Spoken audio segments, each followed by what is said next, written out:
Safe, അതുപോലെ തന്നെ പ്രതിപക്ഷ നേതാവിന്റെ പ്രതികരണം നമ്മൾ കേട്ടു. പ്രതിപക്ഷം എന്നോ പറഞ്ഞു തുടങ്ങിയ കാര്യം ഇന്നിപ്പോൾ കോടതി കൂടി ആവർത്തിച്ചിരിക്കുന്നു എന്നായിരുന്നു അദ്ദേഹം പറഞ്ഞത്. ഇപ്പോൾ സേഫ് തന്നെ സൂചിപ്പിച്ചതുപോലെ തദ്ദേശ തെരഞ്ഞെടുപ്പ് അടുത്തിരിക്കുകയാണ്. അപ്പോൾ ഏത് രീതിയിലായിരിക്കും ഇനിയിപ്പോൾ പ്രതിപക്ഷം ഈ വിഷയവുമായി മുന്നോട്ട് പോവുക? പ്രതിപക്ഷം അതിനകത്ത് ഒരു വിട്ടുവീഴ്ചയ്ക്ക് തയ്യാറല്ല എന്നുള്ളത് കഴിഞ്ഞൊരു 4 ദിവസമായിട്ട് നിയമസഭയിൽ നമ്മൾ കണ്ടുകൊണ്ടിരിക്കുന്നതാണ്.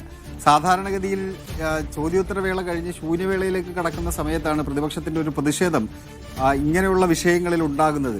അത് വലിയ പ്രതിഷേധത്തിലേക്ക് കടക്കുന്നത് നമ്മൾ കണ്ടിട്ടുണ്ട്. പക്ഷേ കഴിഞ്ഞ 4 ദിവസം സഭ തുടങ്ങി കഴിഞ്ഞ 4 ദിവസം നമ്മൾ കാണുന്നത് ചോദ്യോത്തരവേള മുതൽ ഈ വിഷയം ഉയർത്തിക്കൊണ്ടുള്ള പ്രതിഷേധം സംഘടിപ്പിക്കുകയാണ് പ്രതിപക്ഷം ചെയ്യുന്നത്. കാരണം ആഗോള അയ്യപ്പ സംഗമവുമായി ബന്ധപ്പെട്ട് നേരിയ എഡ്ജ് സംസ്ഥാന സർക്കാരിനുണ്ടായിരുന്നു. അതിനെ മറികടക്കാൻ കിട്ടിയ ഏറ്റവും പ്രധാനപ്പെട്ട വിഷയം ഇതാണ് എന്നുള്ള രാഷ്ട്രീയ ബോധ്യം UDF-ന് ഉണ്ട്. അതുകൊണ്ടാണ് പ്രതിപക്ഷ നേതാവ് പറയുന്നത് സ്വർണം കട്ടവരാണ് അയ്യപ്പ സംഗമം നടത്തുന്നത് എന്ന വാചകം അദ്ദേഹം ഉപയോഗിക്കുന്നത്. അതുകൊണ്ടാണ് വിശ്വാസികൾക്കിടയിൽ ശബരിമല എന്ന് പറയുന്നത് ഒരു വൈകാരിക സംഭവമാണ് എന്നുള്ളത് നമുക്ക് വ്യക്തമായി ബോധ്യപ്പെട്ടിട്ടുള്ളതാണ്. അതുകൊണ്ട് അതിനെ എങ്ങനെ ഇവർക്കെതിരെ തിരിക്കാം, ഇടതുമുന്നണിക്കെതിരെ തിരിക്കാം എന്നുള്ള രാഷ്ട്രീയ തന്ത്രം അത് UDF പയറ്റുന്നു. അതിൻ്റെ ഭാഗമായിട്ടാണ് പ്രതിപക്ഷ നേതാവിൻ്റെ ഭാഗത്ത് നിന്ന് ഈ പ്രതികരണം ഉണ്ടാവുന്നത്. സഭ അവസാനിച്ച പശ്ചാത്തലത്തിൽ പുറത്ത് സമരം നടത്താനാണ് തീരുമാനം. 18-ാം തീയതി വലിയ പരിപാടികൾ പന്തളത്തും മറ്റുമായിട്ട് അവർ നടത്തുന്നുണ്ട്. അതുകൊണ്ട് ഈ വിഷയം ഇങ്ങനെ സജീവമാക്കി തെരഞ്ഞെടുപ്പ് വരെ നിർത്തുക എന്നുള്ളത് തന്നെയാണ്.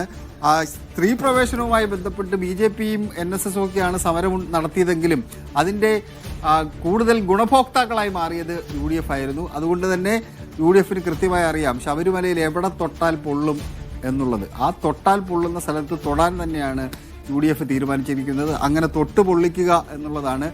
LDF-ന് അതേപോലെ തന്നെ അറിയാം ഇത് തൊട്ടാൽ പൊള്ളും, പൊള്ളിയാലോട്ട് ഉണങ്ങത്തുമില്ല എന്ന് ബോധ്യം ഇടതുമുന്നണിക്കുണ്ട്. അതുകൊണ്ടാണ് മുഖ്യമന്ത്രി പറയുന്നത് ഇങ്ങനെയുള്ള അവതാരങ്ങളുള്ളത് ശ്രദ്ധിക്കണം എന്നുള്ള ഒരു മുന്നറിയിപ്പ് നൽകുന്നതിനൊപ്പം തന്നെ അന്വേഷണത്തിലൂടെ കാര്യങ്ങൾ പുറത്തു വരട്ടെ, ആര് തെറ്റ് ചെയ്താലും അത് അവരെ കണ്ടുപിടിച്ച് അവർക്കെതിരായ നടപടി സ്വീകരിക്കും എന്ന് പറയുന്നത്. അങ്ങനെ ശബരിമല വീണ്ടും ഒരു ഹോട്ട് വിഷയമായിട്ട് വരികയാണ് അമൃത. സേഫ്, മറ്റൊരു ശ്രദ്ധേയമായ പ്രതികരണം വകുപ്പ് മന്ത്രിയുടേത് തന്നെയാണ്. ഇന്നിപ്പോൾ കോടതിയുടെ ഭാഗത്ത് നിന്ന് ഇത്രയധികം നിർണായകമായ പല കണ്ടെത്തലുകളും അല്ലെങ്കിൽ പല നിർദ്ദേശങ്ങളും മുന്നോട്ട് വന്നപ്പോഴും ദേവസ്വം ബോർഡിനെ ഒരിടത്തും കോടതി വിമർശിച്ചിട്ടില്ലല്ലോ എന്നായിരുന്നല്ലോ മന്ത്രിയുടെ പ്രതികരണം. അതെ, ദേവസ്വം മന്ത്രി അത് ആദ്യമായിട്ടാണ് പറയുന്നത് തോന്നുന്നില്ല അമൃത.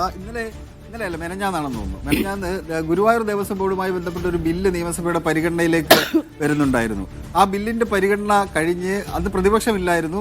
ആ ബില്ലിന്മേലുള്ള ചർച്ച നടന്ന് മന്ത്രി ആദ്യം സംസാരിക്കും, പിന്നീട് ചർച്ചയ്ക്ക് ശേഷം മന്ത്രി സംസാരിച്ച് ബില്ല് 3-ാം വായനയ്ക്ക് മുമ്പ് മന്ത്രി ചില കാര്യങ്ങൾ സൂചിപ്പിക്കും. അങ്ങനെ 3-ാം വായനയ്ക്ക് മുമ്പ് ചില കാര്യങ്ങൾ സൂചിപ്പിക്കുന്ന സമയത്ത് മന്ത്രി കൃത്യമായി തന്നെ ഈ കാര്യങ്ങൾ വിശദീകരിച്ചിരുന്നു. അദ്ദേഹം അന്ന് പറഞ്ഞ കാര്യം അത് തന്നെയാണ് അദ്ദേഹം വിശദീകരിക്കുന്നത്. ഇത് അയ്യപ്പന്റെ സ്വർണ്ണം ആരെങ്കിലും കട്ടിട്ടുണ്ടെങ്കിൽ അവരെ കയ്യാമം വെച്ച് ജയിലിലടയ്ക്കും എന്നുള്ള വാചകം അദ്ദേഹം സൂചിപ്പിക്കുന്നുണ്ടായിരുന്നു. ഇതൊരു ഉദ്യോഗസ്ഥ തലത്തിലുള്ള വീഴ്ചയായിട്ടാണ് സംസ്ഥാന സർക്കാർ ഇപ്പോൾ കാണുന്നത്. അത് ദേവസ്വം ബോർഡിനെ മാറ്റി നിർത്തുകയാണ്. ഇപ്പോൾ അന്നത്തെ ദേവസ്വം ബോർഡ് പ്രസിഡന്റ്, അന്നത്തെ ദേവസ്വം മന്ത്രി അടക്കമുള്ളവരെ മാറ്റി നിർത്തിക്കൊണ്ട് ഉദ്യോഗസ്ഥ തലത്തിൽ ചില വീഴ്ചകൾ ഉണ്ടായിട്ടുണ്ട്.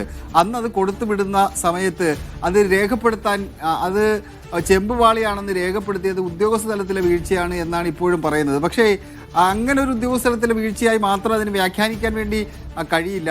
ഒരു പരിധിക്ക് അപ്പുറം കടന്ന് ചില ആൾക്കാരെ സംരക്ഷിക്കാൻ വേണ്ടി സംസ്ഥാന സർക്കാരും CPM-ഉം ഈ ഘട്ടത്തിൽ തയ്യാറാകും എന്ന് കരുതാനും കഴിയുന്നില്ല.